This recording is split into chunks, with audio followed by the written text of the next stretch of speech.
Winder, bonjour. Ce jour, on va vous présenter l'entretien du toit, puisque j'avais fait un tuto il y a quelques années qui est sur le site de l'association.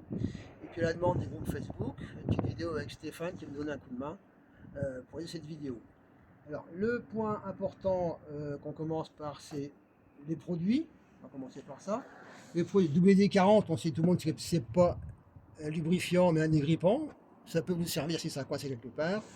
Une huile graphite qui supporte un peu la pression, un graisse mécanique, blanche ou autre, peu importe, et puis une huile un peu plus classique à base de silicone. Premier point qu'on va commencer à regarder, les crochets de verrouillage du toit. Donc là, plutôt une graisse épaisse, aussi bien sur le crochet par lui-même que sur le petit téton de verrouillage. Ça vous évitera que votre toit couine un petit peu sur les bosses.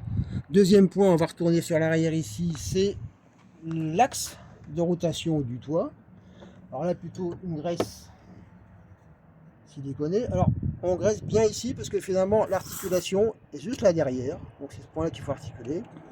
On peut retirer le petit bouchon. Hop, on va mettre un petit peu dedans. Ça ne peut pas faire de mal.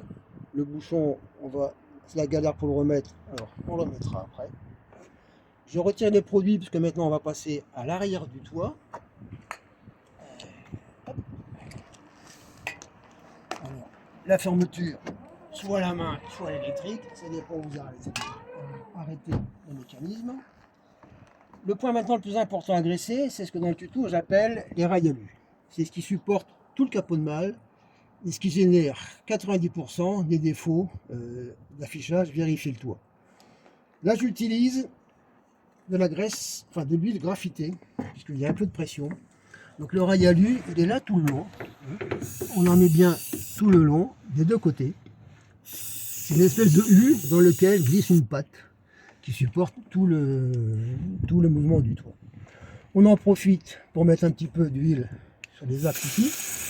Ça, ce sont les axes des blocages ou des supports de capot de malle quand il est rangé dans la malle.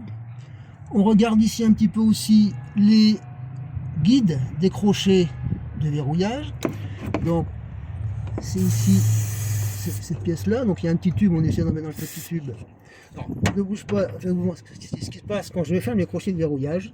Vous voyez, cette pièce là bouge, et c'est ce qui vient annoncer au toit effectivement que le crochet est fermé. Donc on remonte le long du câble et on retrouve ici, alors pareil c'est l'autre côté, le même câble.